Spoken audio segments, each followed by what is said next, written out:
The AI Foundry it's been running for a few cohorts, so I've done a couple of talks. I do a lot of research on chatbots, so I did a talk as part of the ethics workshop on ethics in chatbots specifically, and I've done talks about my own research, of course, to link up. I've been on 2 technical assists so far, so the second stage projects looking at AI.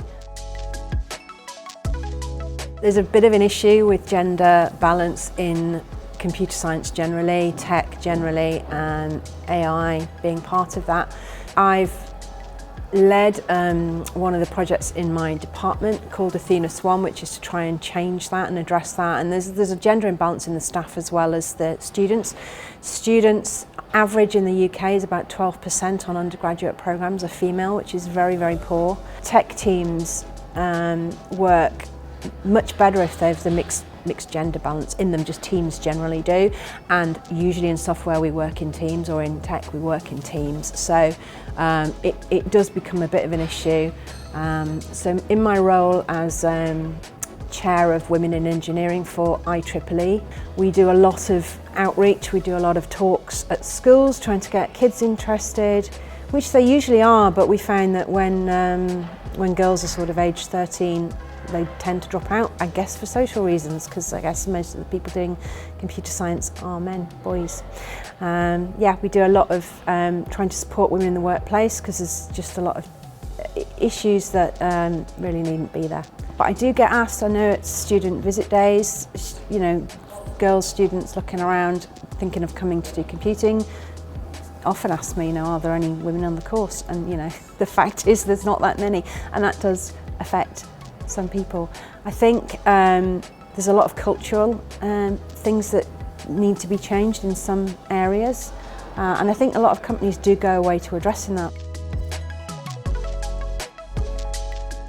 I came to the university, decided I liked the teaching aspect, and therefore quit my job and became a student again.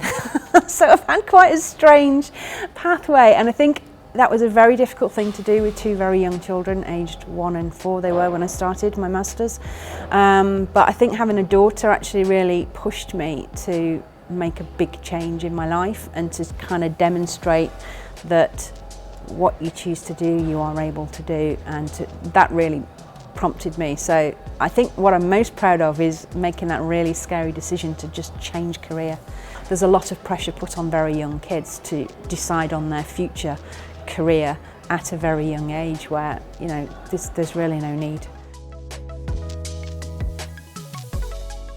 Yeah, what I say is there's a lot of opportunities.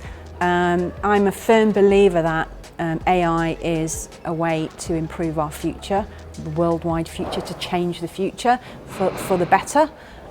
So I would encourage people to just take a part of that, because otherwise there's not a genuine reflection of society, designing our future society, I guess is what you could say.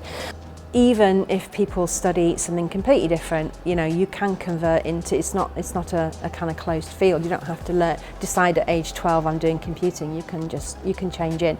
So what I generally say to people is, if you're interested in it and you want to make a difference in this area, then decide to do that. Whether you are 14, whether you are 40, makes no difference. You can still do that, and I've evidence that that's possible because I've done it.